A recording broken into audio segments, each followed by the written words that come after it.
So the meetup goal is about spread the knowledge about the technical and social implication of operating with the blockchain. That means we're gonna talk about speculation or price of cryptocurrency. So it's more about the technical part and the social implications. So we talked about, for example, decentralization in companies and stuff like that. I mean, in general, we talk always about implications. And so this is me. If you want to take a look to Google, because it's more faster, it's just to say that I'm technical, so I understand how it works, the blockchain, the software in general. So I have some experience. I created also a cryptocurrency. Or in the topic of today, and so own what you love. So that's a kind of slogan about owning things, but in the blockchain, nothing is material. So I mean, I can own that, but I can have a picture of that, like of the chain, and then I can own it.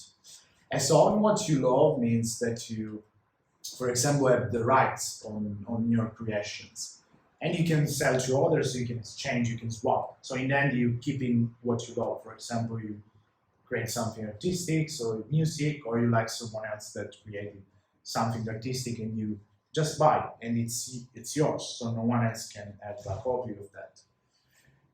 So in general, when you are like, you like to do music or you like to draw, I don't know, whatever is your creative part, in the end you need to monetize because you need to support yourself, right? So if we take a look today about all the options we have, let's say, for example, like to play guitar, and so I'm good enough and then just do my music, and I want to promote my music because I need some money to continue to keep people.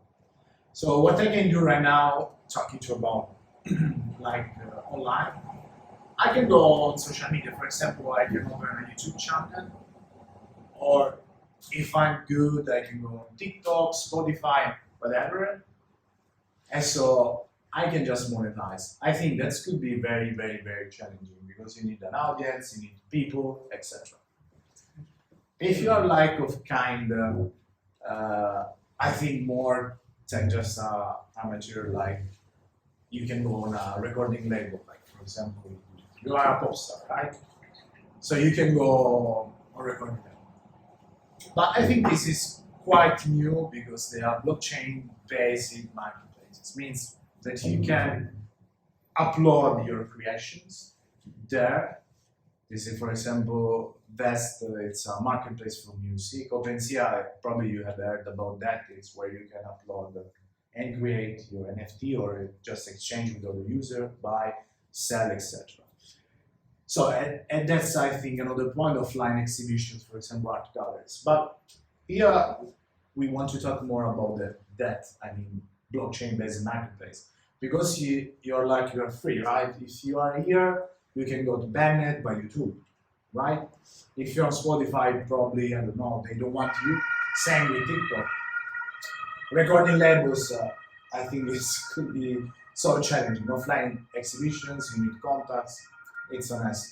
Here you can open the website and then you go, and you are already in. So you can have your creations. So I think you have already noticed this picture of the AP. So it's a NFT, probably become popular mainstream because of the money they make, like millions and that of it. But basically, it's a kind of art creation for a kind of club, so it's cool to be part. And so you can buy and you can sell, and so kind of change. This is kind of mainstream representation of NFT, but NFT could be anything. That's why it's an expressing potential. For example, right now they are talking a lot about NFT, about making money, about losing money, about that. So people think, okay, it's a scam, it's something kind of bubble, etc. But it's still at the early beginning, so it's an expressing potential.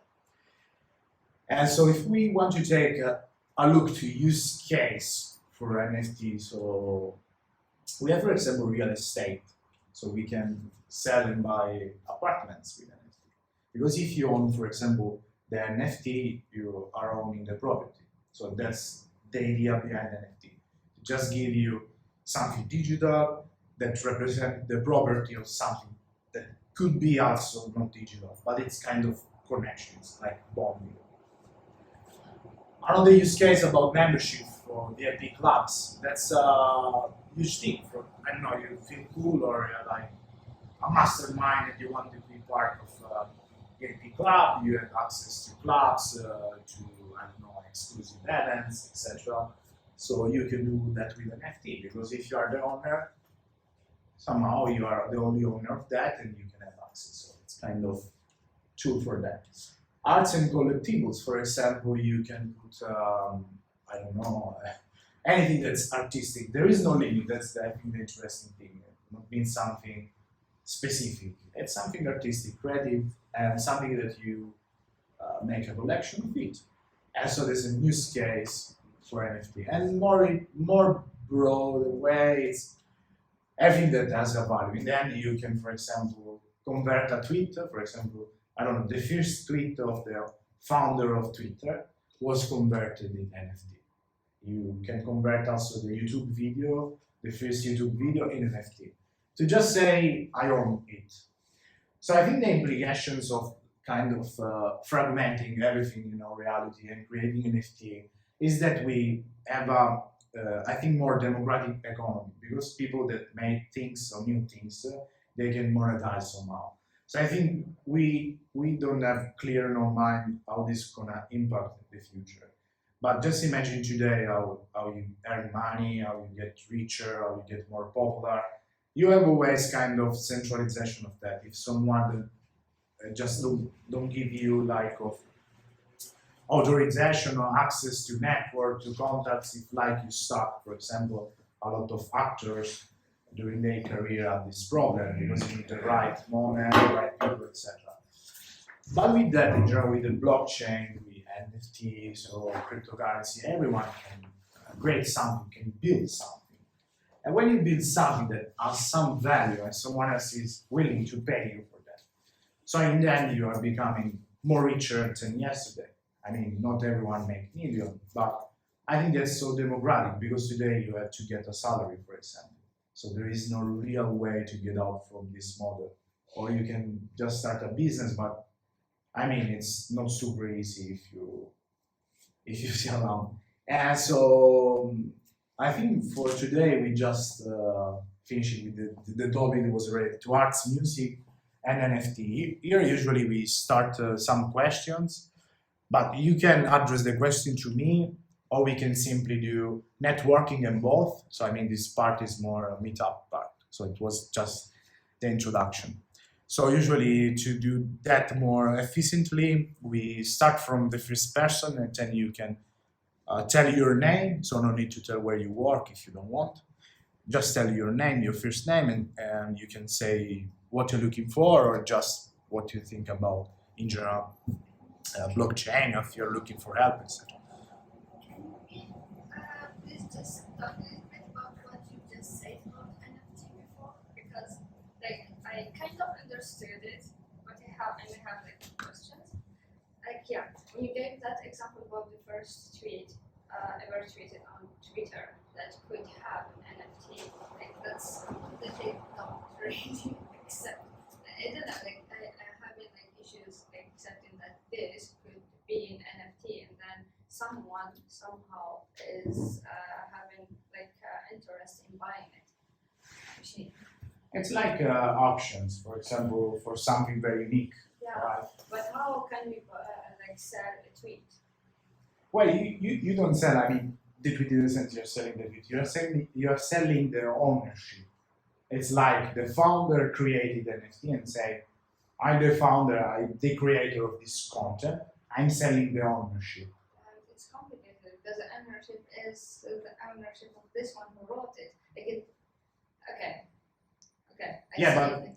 I think the point is the ownership. When a painter like paints something, then give it to another one. He's a painter, but yeah, the ownership of the painting changed because he bought it. Okay, I can accept this, but when it is a tweet, it's kind of a little bit. I don't know. I mean, you can do with everything. This was just a kind of example, but I think they do this stuff just to So it is like let people know. anything that someone is ready to buy or to get like price for it. Well, I mean, we didn't get deep with that, but for example, an example again, it's about the music. So the music you can like fragment the music like sequence or a part, for example. I don't know, the guitar only. You can buy, for example, the rights for only one part of the music.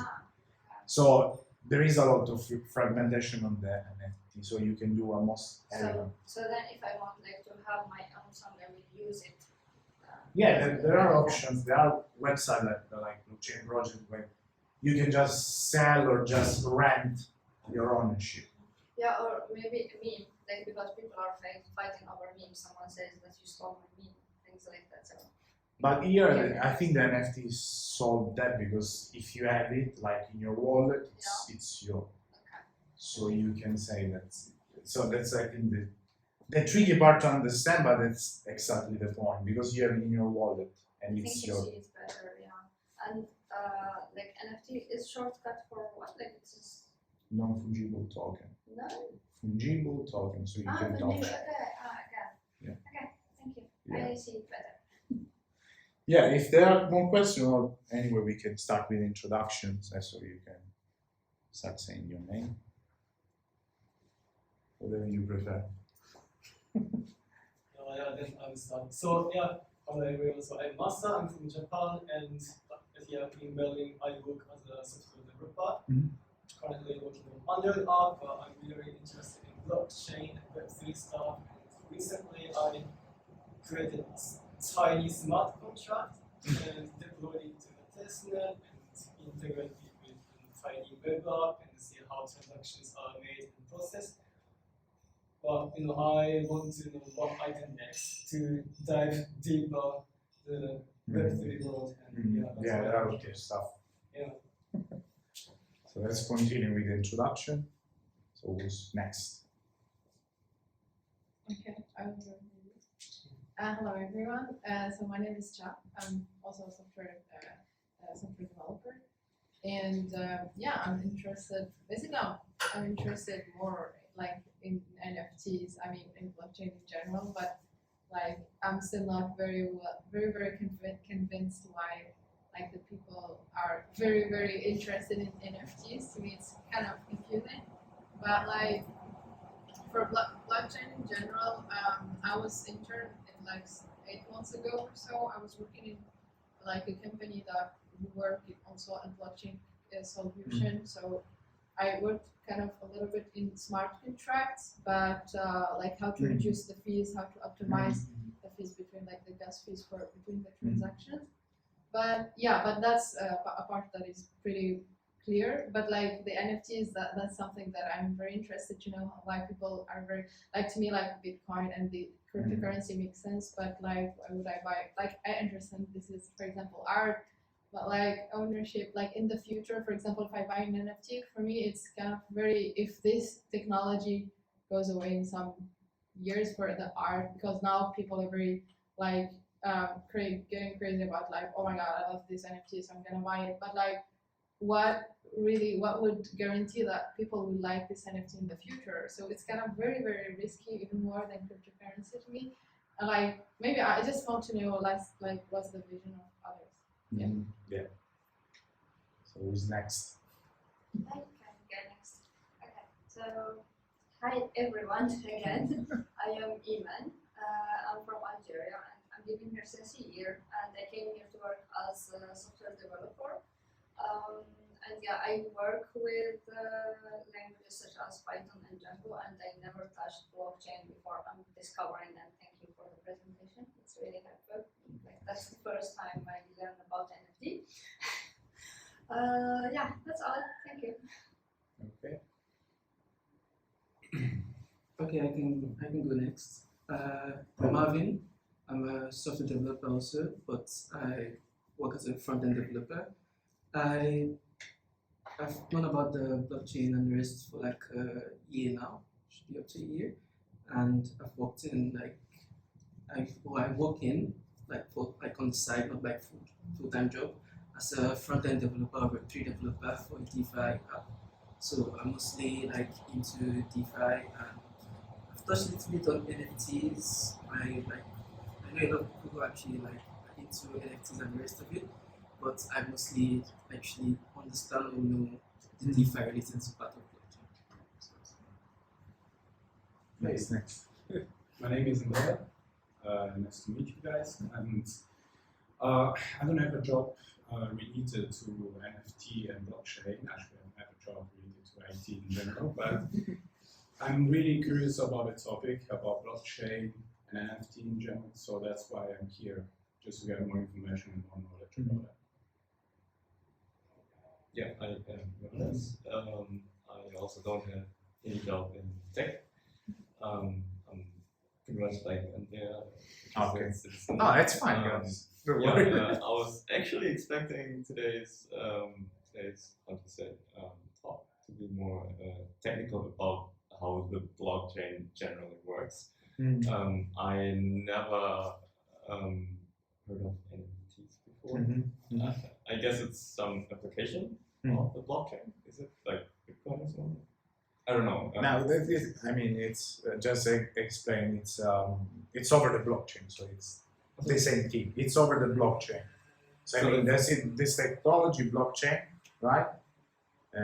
So just to explain you a bit better, it's like there are kind of bricks, right? So you have these small bricks, so there are data inside that, and those bricks they have a kind of unique address, so you can copy them based on you. It's all managed, self-managed by the software. It's like copying the information, and it's all managed by the software. So no one can just change that. So that's the safe part of this technology. So the data that you have, so they are just spread over all over the network, so you can change them. So They are replicated, they are just spread over the world. It can be anything, so because you can store data.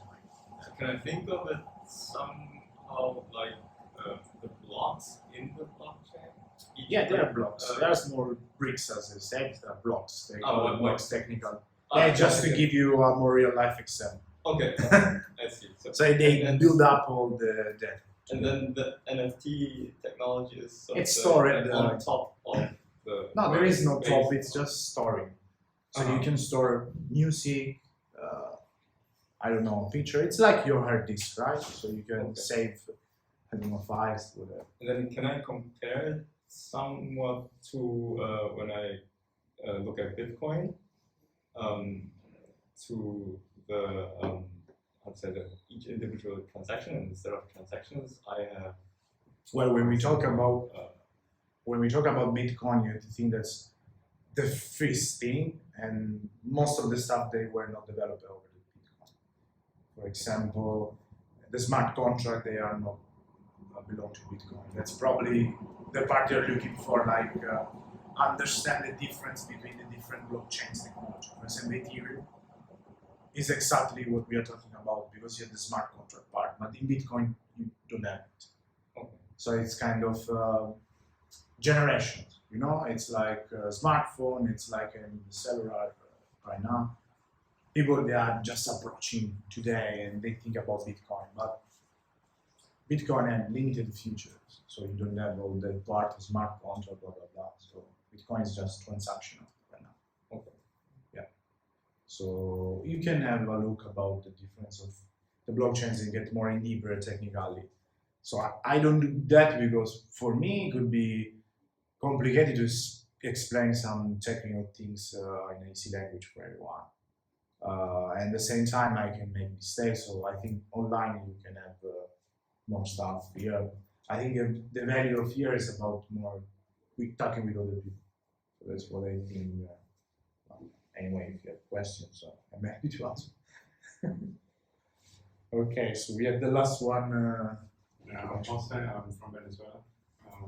I'm an engineer manager. A long time ago, an engineer as well. I work for a company now here in Berlin. 11 years here. I used to work in a bank where we have an exchange called wallet. So I have some experience With banks. So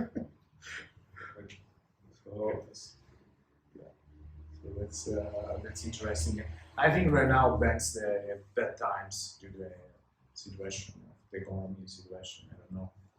So people they are just complaining about that. For example, El Salvador bought new bitcoins again, so they bought like I don't know, millions of bitcoins and millions worth of bitcoin. And so the other side, you have banks, so they have to print money, they have to fix the economy somehow, right? And so right now we see the blockchain, everyone is blaming Bitcoin because it's falling down, right? But it's funny because at the same time the market is just the same, so or worse. So I don't understand why something very new like the Bitcoin it's falling and everyone is complaining. But we have like the stock of major companies that just fall a lot, and so we have countries that have troubles. For example, in Germany we have the inflation, so it's like 80%, and so we are waiting in the coming weeks to announce the new rate of inflation. And so the same in Europe and America. So I don't know if in the end blockchain will save us financially because we can predict it's so young. But I think right now it's still be sometimes some headlines like people just bought Bitcoin, become poor again, blah blah blah blah blah.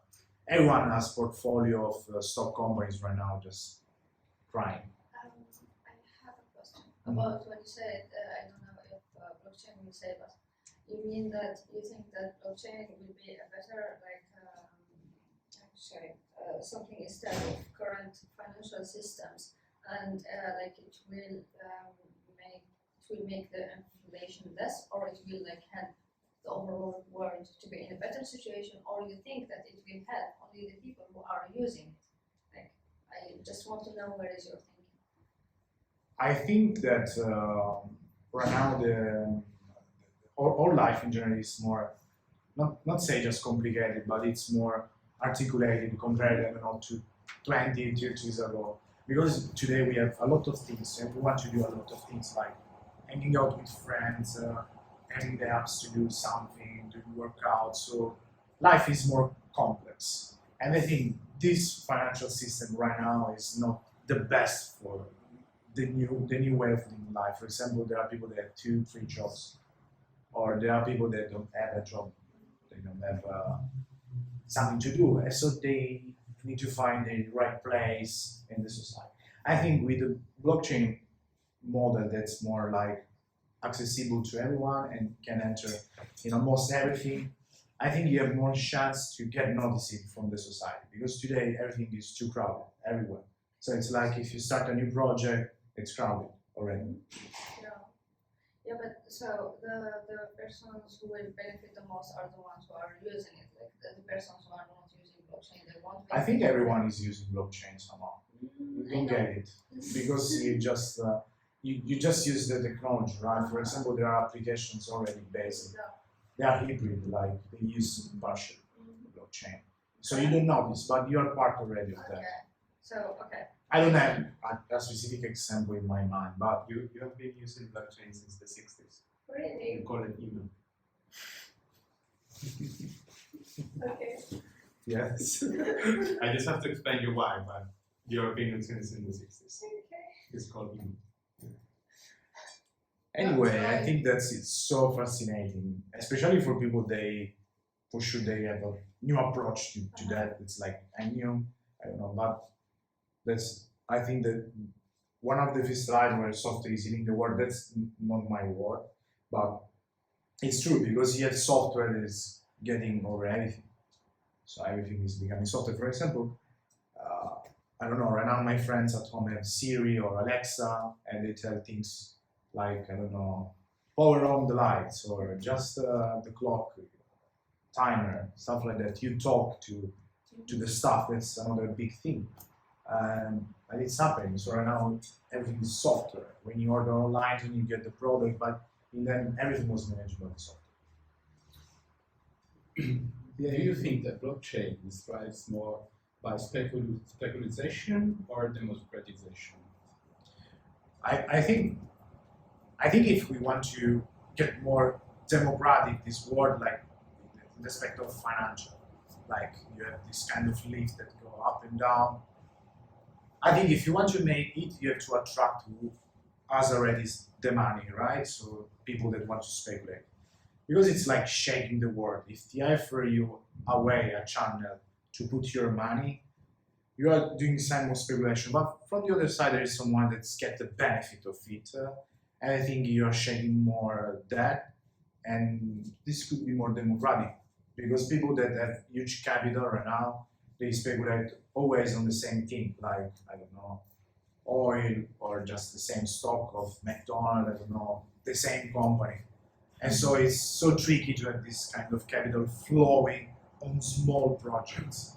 No, but, I mean, everything is right by speculation if you think about it. Like Yes. every human things that we do. But the point here is that this kind of technology has a really huge impact also in weather and in our society in our world. So I want to understand if this impact worth this technology or not. For example, this weather impact, this is a really interesting topic about blockchain. Like, does it have a really strong impact or? Well, I think when we talk about the impact that you have overall, there are different areas where you can impact with a new technology. It's the same with smartphones, right? So in the end, for example, the smartphone, just to make a comparison, at the beginning was like, wow, cool, I can make pictures, like take pictures around, blah, blah, blah. And this was the first thing. But you start having the problem of privacy because Facebook starting to give you a way of tagging people of the pictures, right? Of these pictures. So impacted the privacy. And so if you think about today, we have the stories, right? We open the smartphone, we do the story, and so our friends from all over the world see what we are doing. So this is another impact of how we manage the relationship with other people. Sometimes you don't hear about someone, but you know what he's doing. I think that's the same with the blockchain. But it's hard to say when this is going to end this impact. I think we're going to experiment a world completely managed by the blockchain. I don't know. Maybe, for example, the transporting system could go over the blockchain, the banking system. Just thinking about the implication of having a transport system managed all over the blockchain, everything is kind of automated or stuff like that. You're starting to have a lot of social implications. Security, for example, of the public transport itself. So I don't know. I mean, here we can use the imagination for that right now, but there are already some impacts somehow. All the technology that we have over the blockchain, for example, Bitcoin, have already an impact. For example, if you buy Bitcoin, you are impacting the price, not us because we have small money, but I mean, for big, like the whales, right? So they are big wallets, so they have big money, so they have impact, so they can just fall down the price of Bitcoin and everyone, oh, I lost a lot of money. That's already a thing. It's happening. And it's funny somehow, at the same time scary. Yeah. No, like every change. Yeah, it's a change. It's a big change. Slow change, but big. Can I Yeah. add more stuff? Look, will it impact the world if you're late for that? Kind of 5 to 10 years late, it already impacts the world. One Bitcoin costs more than one Tesla stock share. Yeah. So you're late for the game if you're looking for impact because it's already like greatly impacted the world. Will it be the default?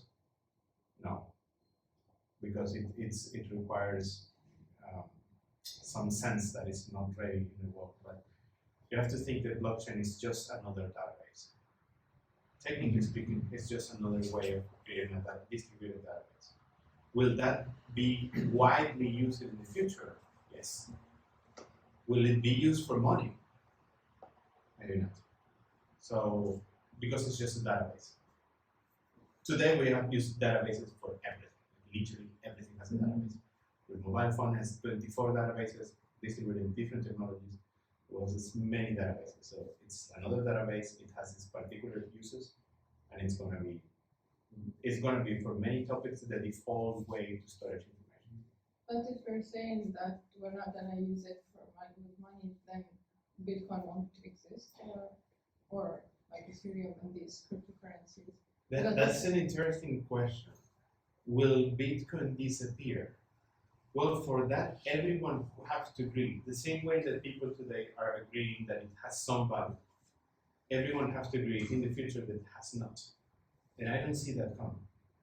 yeah, then we're gonna still use it for money, because this is kind of what I see, like from my perspective, is that like we're gonna use more Bitcoin, we're gonna consider more Bitcoin in the future than money. Like we're gonna probably hold more Bitcoin. That's just like an imagination, that we're gonna hold more Bitcoin than like cash or like money in the banks probably. So maybe that's would be considered like money, right? Because it's already like being used. For example, I buy, I don't know, a car or something with Bitcoin. It has no sense to use Bitcoin to buy stuff. One transaction takes 1 hour to be validated. But it's used, I think. It is used, but it is used when your transaction costs, I don't know, 100,000. Yeah, like So if you're gonna buy something that costs 1,000 euros, yeah, and you pay 100 for a transaction, it has no sense at all. yeah. So you have to transact over transactions that are like insane. So the fee has sense for you, right? For So sure, yeah. Bitcoin is not a really good use for transacting over money, but Rise, for example, is ridiculously cheap. Solana, Even Polkadot, Binance Change. Cardano, They you are name more it. with low They fees. have ridiculous fee. Yeah, sorry, I Under mean, I don't mean that. Sorry, I didn't explain it well. I don't mean Bitcoin specifically. Probably Bitcoin will disappear and will be Ethereum instead. But like these cryptocurrencies, won't they be like the future of money? But it makes sense that because of the fees, it won't be really be the case. But probably like we can like it's considered like money, right? Like Well, that's a super interesting question that is still that's been my passion for a while. What money is, and will cryptocurrency will consider money? Well, for money is whatever you have that the government says is legal. That's the problem. It's not the technology itself. It's like you need the government to say it's legal in order to consider it money. So as long as the governments in the world are not agreeing with the legality of the cryptocurrency, you are basically holding an asset. You're holding the same thing like you're holding the shares of the company. It's a company distributed, it's a company that everyone knows it's a company, but it's just the shares of the company, you pay the same kind of taxes. So the question is, will the governments of the world, the way they're doing right now, these things I have researched, legalize cryptocurrency as a way of money? I don't think so. Anytime soon. yeah. But it is Europe preparing a cryptocurrency? Yes. Is China preparing cryptocurrency? Yes. Is Russia preparing cryptocurrency 4 years ago? So the digital money for each continent is already ready, technologically speaking. It's just not legal yet. So you can expect a CBDC, that's the dollar, the digital dollar. You can expect a CBDB, the digital euro, and the digital yuan that exists, it's not public, and the digital ruble is already existing, it's just not public. So, and Venezuela has a digital coin, and I think 3 countries more, they already have legal tender digital coins. So it's really tough. The environment is really tough. And I don't think, like, for example, if you research a little bit Cardano opened 1 billion funded reserve for opening the biggest investment fund in South Africa for creating the first Commonwealth token in South Africa. So for the whole South Africa, not the country South Africa, but the whole south of Africa, it's an insane amount of money. So there is a huge fight in the ecosystem. It's a huge fight. It's not anytime soon. Good to know. Okay, but I would like to add that number one, money can be anything. I wouldn't say because money existed before, like we have like countries, like large countries and the rest. So money is anything that we decide to exchange with. So if I can print 10 million of this watch, and we decide to use that common form of exchange, then we can call it money. Same thing as why coins were once money, even like copper, gold, with money at some point. Then at some point it became too valued and it became an asset. So because I think you can say Bitcoin is an asset because you don't want to give it off. So the same way you have your house, you don't want to use your house to like split it up and then use it to make everyday purchases. So it's an asset in the sense of something you hold and you hope that it appreciates in value over time, and then you can liquidate it and make it money. That's something you can like split away. So if you're saying like crypto or being like the default money in the future, yeah, I'm still like skeptical about it. But if it's being a form of an asset, then already it is, and it will just continue like being an asset.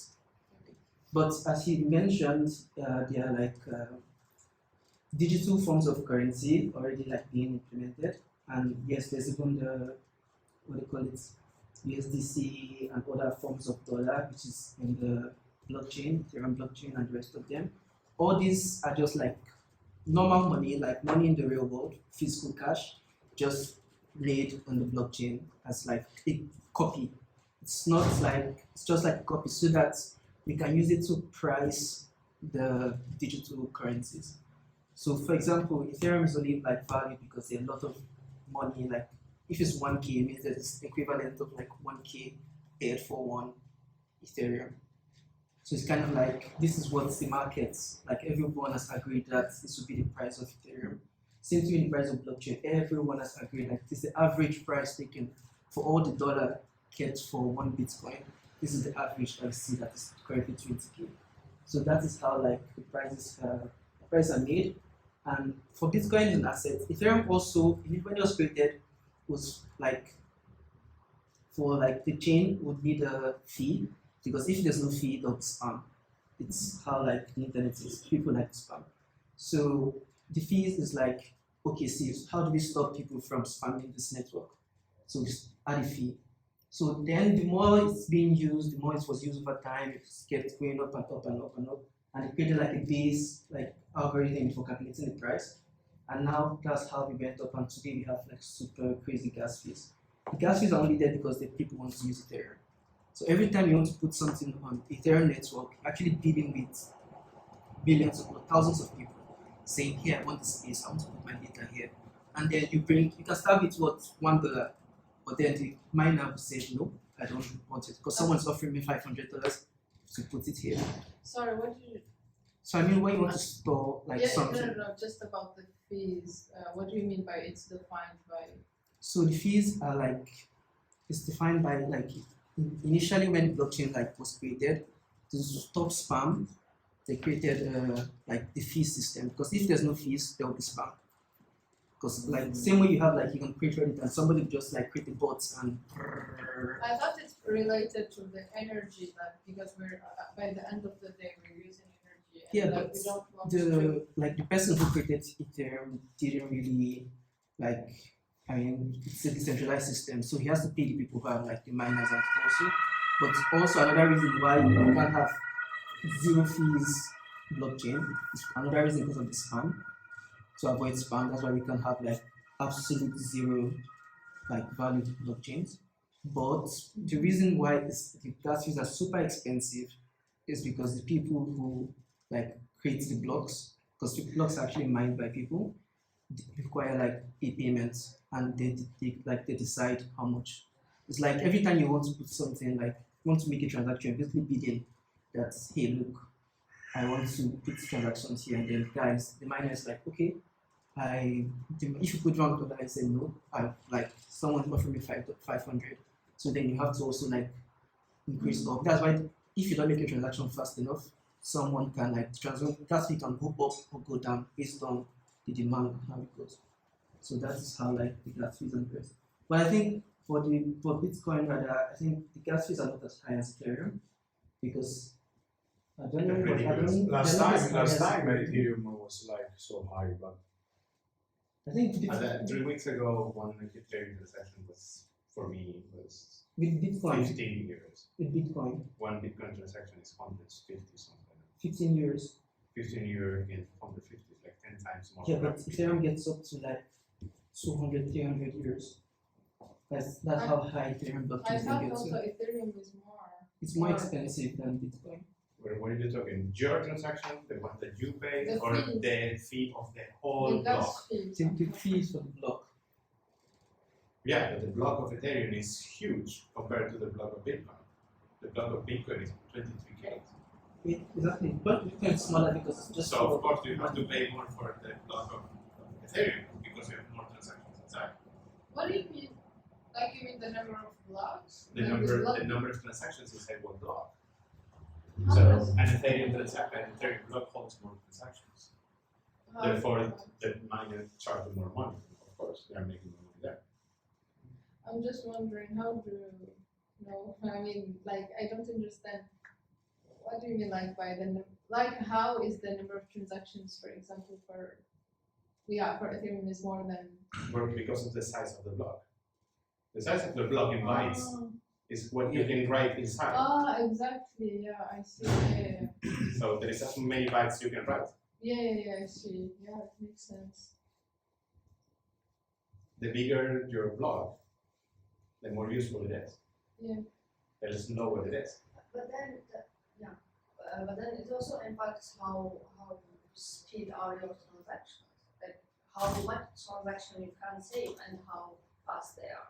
There will be a middle point if you're looking for it, right? So the bigger the block, Yeah, the more transactions you put inside, yeah.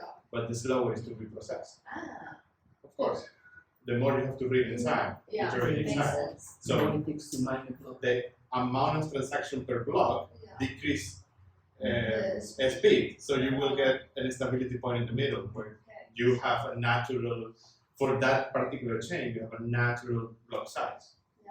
So if you need more speed, you will be using Bitcoin, but if you need more space, you will be using Ethereum. Neither. Not really. Neither. I would say from the main core technology could be seen like that, but in practice, you are talking about proof of work consensus against algorithm, proof of stake consensus, and with different ways. So consensus also tells you a big difference on speed, and the kind of wallets that you're using, it's also define the speed. How? So What does it mean, kind of wallet? because the blockchain, because Bitcoin UTXO, the way the Bitcoin process transactions, leave no balance at the end. So if you want to know your balance in Bitcoin, you have to roll back the chain, find your first transaction, and calculate your balance. In Ethereum, you will have a balance. It does change the speed as well. I mean, the technology behind Bitcoin and Ethereum both are fascinating as an engineer. But it's also fascinating that they are that much different. Well. And fundamentals of the blockchain, no. But then you start going to layer 0, layer 1, layer 2, and then the things goes different. I think another big difference between the Bitcoin chain and Ethereum chain is that Bitcoin chain only stores like numbers, basically kind of like only values. For example, you have 500, you have 550 here, you have 600, you have 200 here. Like it just stores, but Ethereum one stores like code, bytecode. So the compiled version of every smart contract that you deploy is stored on the Ethereum blockchain. So it has like a bigger space compared to the Bitcoin one. But then I can understand that they can save NFT in Ethereum, but not in blockchain. Not in Bitcoin. No, doesn't. Yeah. Technically Bitcoin, speaking, sorry. you could. Ah, You could Uh, to do it in Bitcoin. The problem is no one wants to do so. really? I mean, it's But not. they're not doing it. Depends on I highly doubt that they will do it. Okay. It I has don't no think sense it's- for Bitcoin. It's also not possible because Bitcoin doesn't accept code. Yes, but at the end you can develop the layer, right? Yeah, We're that there. means you're basically And building a new deploy. chain, basically. It's just software, right? You're kind of like building a new chain. Exactly, but then minting one Bitcoin, one NFT will cost you 150 euros, when it has particularly no sense to anyone. Yeah, The no bit- one knows. so the NFT costs you more than you will actually sell it. So I didn't get it. I'm learning what is blockchain today. Sorry. it's okay. It's okay. It's okay. Yeah, It's, but it's I- complicated. Yeah, It's I complicated. didn't get that last one you say. So every transaction, Yeah. an NFT Yeah. is just a transaction. Yeah. You have to pay for it. Yeah. Minting is the name that we gave to basically put the thing in the chain. Yeah. Create a transaction. Yeah. That's minting. Well, you have to pay for it. Yeah. You have to pay for your fee. The fee is the fee of the network. If you mint in Cardano, it's 0.1 point something euros. You mint in Ethereum, it's 15 euros. If you mint in blockchain, it's in Bitcoin, it's 150 euros. So if you're minting a picture, and if you want to sell it for 30 and you pay 150 for minting, Yeah. you will have to sell it for 180. Yeah. Because it's also related to how much data I can store. No. In Bitcoin, you cannot actually store one picture. So technically speaking, you cannot really mint it in Bitcoin. But if you just go to the economics of it, it has no sense in that network. It's economically has no sense. Technically, it's not feasible. Exactly. Not totally. Could there be inflection in the between the blockchain? Could there be inflection like in Inflation. inflation? Yes. Uh, Ethereum is an inflationary token until you for now. burn, for now, until you burn tokens to deflate it. But yes, most of the big chains are inflationary. Most of them. Yeah. The NMB, That's what- you can burn the balance I chain. mean, most tokens, if you're living when you create a token, they have a bond function, so you can actually bond them. But they're only like Ethereum is inflationary because it plans to run forever, so Yeah, that's what. it's like has to keep minting Ethereum. I think for every block Ethereum is minted, but I think now they're changing it, so they're planning to change it to say that it should bond more. But Bitcoin fundamentally is deflationary. It's not- Well, it's not deflationary. It's just capped. Limited. It's limited. And yet it gets to a It's point limited. that it starts going down. Like Yeah. Probably It's 20 years. 30 years. Pretty much, yeah. Something like that. But at the end, like the difference with the next, so you Block, have, yeah, would be. and then in the last 20 years, But I what think you get is so small that why it's different because per block they mint less Bitcoin per Mm. block. So Mm. the more transaction they're doing, the less Bitcoin the miners are getting. But I think in the end we're gonna have Satoshi. That's I think that people don't get it. So you have the Bitcoin, but you have the Satoshi. That's like a fraction of Bitcoin. Maybe in the future we're gonna talk about Satoshi. It's like cent. Ah, okay. Maybe when the Bitcoin is, I don't know, 1 million per Bitcoin, let's say $1 million per Bitcoin, for us will be about talking about Satoshi, not anymore like cents. 100 million euros will be €1 per Satoshi. Because with Satoshi is 111, 128, 10 It's is about it's about Yeah, but it's still like the Satoshi is still like Bitcoin. It's still virtual. yeah, just It's like a the fraction, cent, just a it's fraction of it. It's the Like fraction, €1 it's the or minimum 1 cent. denomination. Yeah, I think it's a big point for the future, because right now people talking about Bitcoin, they are not buying it, probably. Also in the future they are gonna buy Satoshi. You will buy Bitcoins anyway. Yeah, You but just you buy- don't have enough money to buy one Bitcoin. I mean, Well, you will have it. today it's tricky to buy one Bitcoin because Well, it's only like 20,000. Right? yeah, I mean you can do it, but it's like No, I cannot do it, but it's only 20,000. Right? I mean, it's a lot of risk. It is a lot. But if you want to buy like in the future, one Bitcoin could be possible for most of the people. Like if you have 1 million, I don't want you to buy one Bitcoin for 1 million would be a problem. So if you think about For most technical, of people, but not all of people. not always, but right now it's more possible. You know, like I don't know, you sold your apartment, let's say, and you want to invest 1 Bitcoin. You can do it. Do it now. Do it today. Wait, Don't wait until 2024. I mean, if you wait, probably. Let's see. If you wait for the next halving, it's gonna be Yeah, the next halving will be 2023, 2024. It's not so far. What is Not that? too far.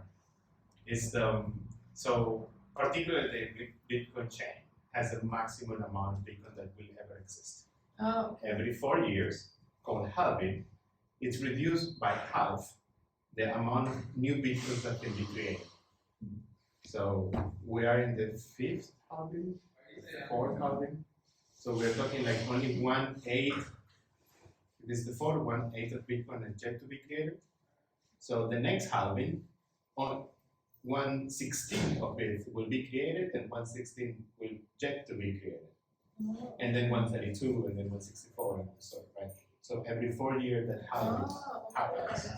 But it's a good opportunity right now. I mean, I don't want to say that you buy, but You, for most you people, can, but you have to say this is entertainment. I'm not a financial advisor. You can say that, and then you say like, yeah, it's valuable. honestly, I don't understand why everyone is scared on the news, but come on, always go up in that. And it's here to stay, but it's just not a financial. But you're not a financial advisor, and you're here for entertainment and really knowledge. So everyone on YouTube about Yeah. something. But I think every engineer, and then this is something I tell my engineers in my team, in my company, every engineer needs to know how it works.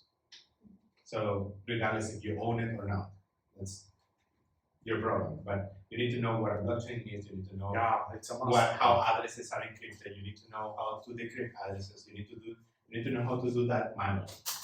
Because at the end is, imagine that is SQL. It's a language that you need to learn because you need to work with it. You will work with it anytime soon. As an engineer, it's gonna happen. Yes. Eventually, you are gonna work with encrypting, decrypting, addressing, storaging, something. Not necessarily money, but it's gonna happen. But the idea of like encrypting, decrypting has always existed. Of course. Yes. Of course. More than 100 Of years course. ago. So it's not a recent technology. Even the idea of the blockchain is not, I mean, yes, Satoshi made it, like, he made the Bitcoin, made a currency out of it, but the idea of the blockchain fundamentally just a linked list.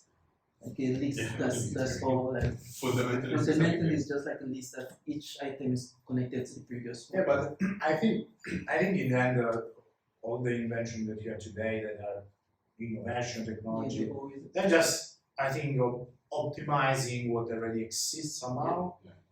And so it's always the representation of the real world because you need to use it. Yeah.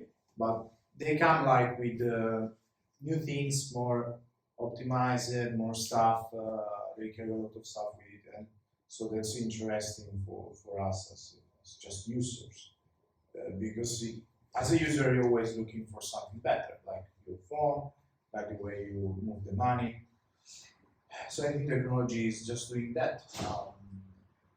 Here we talk about blockchain, but I think there are a lot of stuff to talk about technology now. For example, if we think about smartphone, right now we have 5G, and we're gonna have 6G, and so you have more speed, and people still stay on Facebook and they will use all the potential. But there are use cases, for example, in health, you can use like just following up surgery and other part of the world, and it's like real time. It's real time. And for example, you can play games without downloading it with the 5G right now. And that's another example of technology that's we're gonna stay with us and get improved more and more because in the end it's what we are looking for to get our lives simple. One of the most interesting things that is happening right now, I can't remember the project, but it's blowing my mind, is that you can buy shares of a building. Of a building. Yes. So imagine that this building is digitalized in a token. You can go and buy that token. When you buy that token, you actually buy a share of this building. So That's you become what real buildings. Or real buildings. Decentralized.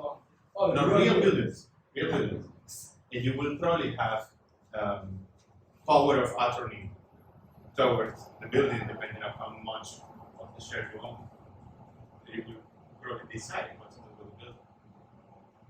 But it's super interesting because you may want to. So imagine that you want to buy some shares of a historical building in Venice. That's impossible now. You cannot buy an apartment in Venice because they're ridiculously expensive. Like ridiculous. But imagine that they just tokenize the building and you can buy like one Satoshi. And that thing gets grow in time because that happens with buildings. Right? So it sounds like it's kind of dull, right? So No. It's just not dull. digitalizing real life assets. Like, Real life assets. yeah, like tokenizing. Tokenizing an asset. Yeah, tokenize, and let's say that I can get a token, and as much as so I can decide what to do. No, it's like why you buy a house? You buy a house because eventually in time you're gonna sell it more expensive if you're not gonna live on it. So there are houses, different areas of the city that cost different in time. They grow, that area goes more important, etc. So you want to invest in one area of the city because you think it will grow. Oh, see, it's just for investing. Yeah, why not? You make profits. You make profit. And the point is, you don't need to buy the entire building. That's complicated for a generation. Or one apartment. That is also complicated. It's like you want to buy one apartment here in Berlin, it's like at least 600,000. That's what they said before. Like the financial system right now, it's not the best fit for a generation in general. Because right now, if you want to buy an apartment, for example, in Berlin, you need mortgage. Probably you don't get it. So I don't know. It's complicated. It's expensive. But if you do kind of tokenization of the real world, it's more accessible to do that for sure. It's not good that you live around and you need an apartment. But I mean, The problem is that you cannot live in a token. yeah, that's I think the. Let me answer that question. I will blow your mind, and I need to go because I have a son. I have to go to supermarket. So, and I will try. In one question, I will try to answer also your question. This is the case. You want to buy an apartment, and you want to live somewhere here in Berlin. Imagine that Berlin right now, all of the apartments, all of the buildings are digitalized.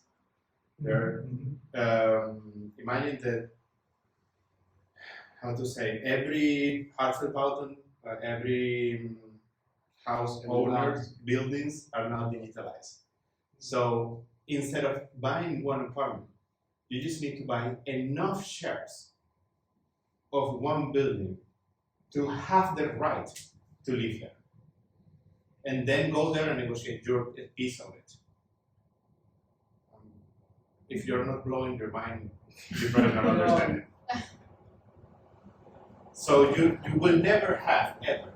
If imagine this dystopian world where all the apartments are digitalized, you don't need to have that document that says that you must have this apartment in this way and go and register anymore. That's not necessary anymore. Go with your mobile phone and say, "Oh, I want to live here. Do I have money? Yes. Boom, buy it." And then you go in and says, "I own this amount of shares of this building. I am entitled to these square meters." So is it going to happen? This Yeah. is in Berlin. This is dystopian, right? No, this is dystopian. But this is what is possible. This is an imagination. Oh, Right. But there is Business. a project like for tokenizing the real estate. in Exactly. Berlin. So Yes. then you don't need to buy third floor right. You buy just shares enough to own something. Like Elon Musk with Twitter. Exactly. And then you go into the apartment, in the building, go to the community and says, "I am the new I'm the owner. new boss. I am the new owner. Like I just bought it, right? Okay, we need to reorganize the building somehow. I don't know, in dystopia here. But what have you done? You have done something very interesting. You have bought shares of an NFT. Because the building, if you consider the building one thing, that building is unique. That building is an NFT. And it's highly probable that tokenization of shares in building is going to go through NFT and not through FTs. So you hold as many units of properties that give you the right to live there. But then you want to diversify your investment. because you know what you're doing. You buy enough to live there, but then some part of the building up front because you want to have an opinion on what's going on in the building up front. That's not crazy because you want to see through your window and you want to see how beautiful is the building up front. So you want to know, you want to have enough power to decide the paint of the wall of the building up front. So this kind of dystopian world is not impossible now. It's possible. It's possible to own the right to own things enough for you to change it. So if you have enough money, you can basically own Could be the an first entire ones. part of the city of one city. Well, if someone wants to sell it to you, why not?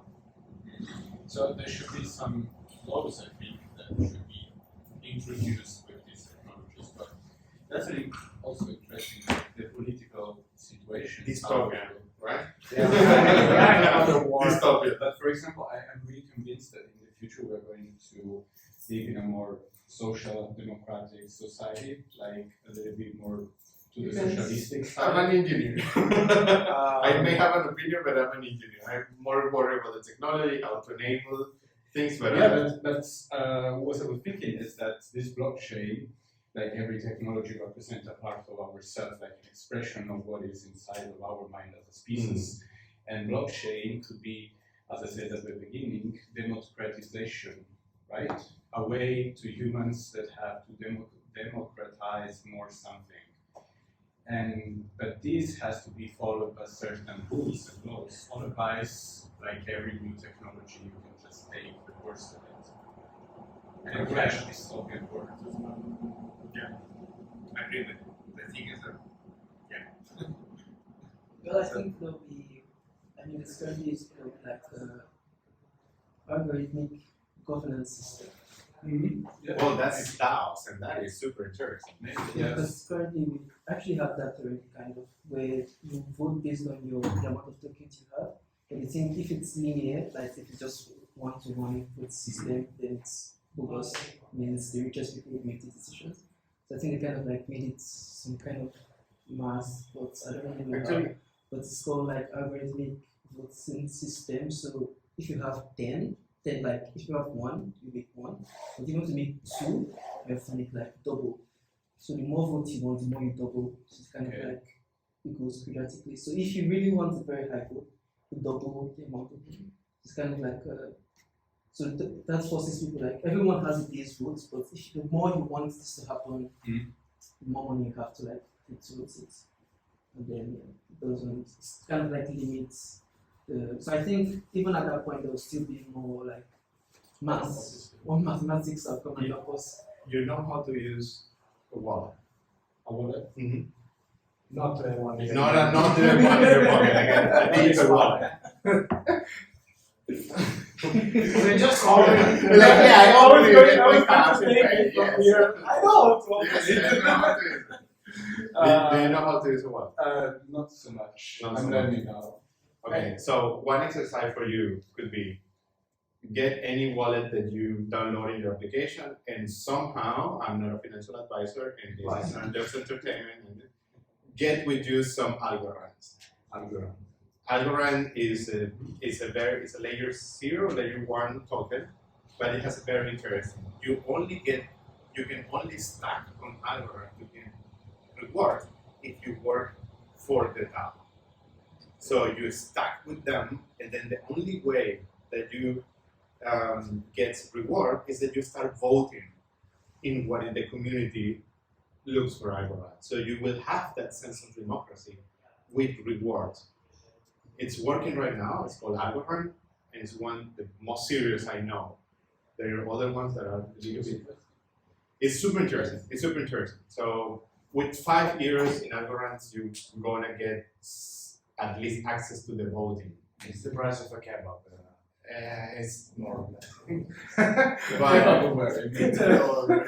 Kebab or it depends on your economy. Now, you're not an engineer, and I will say for you that's something interesting. Now, for engineers, that's kind of something that you need to know. You need to know how Algorand works. You need to know how it is, because for you, it's a game changer. So That's it's why I'm interested in So which wallet do you recommend? So it can be anything. I mean, I'm not a financial advisor, no? So get whatever in your mobile phone works. So as long as Go for landmass, maybe. I mean, for stacking in Algorand, you don't need much money. So whatever is secure enough in your mobile phone is fair enough.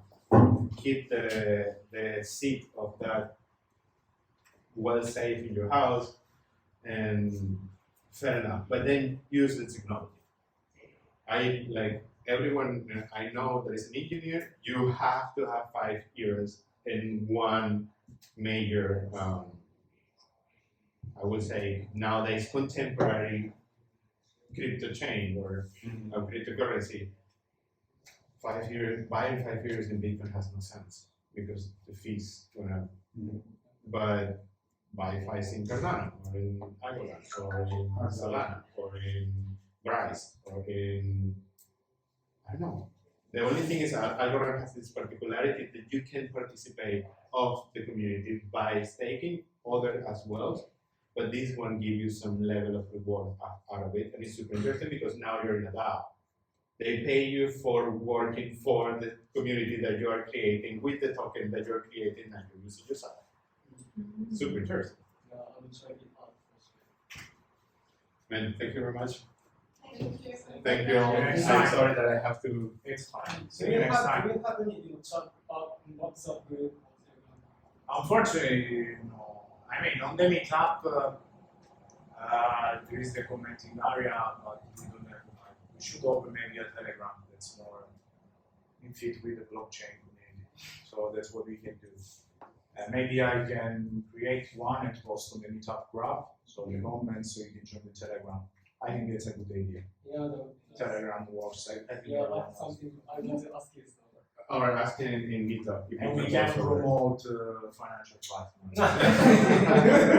And I cannot promote financial advice, but technological, there's a lot of things as an engineer that we need to discuss. Because at the end, like Haskell or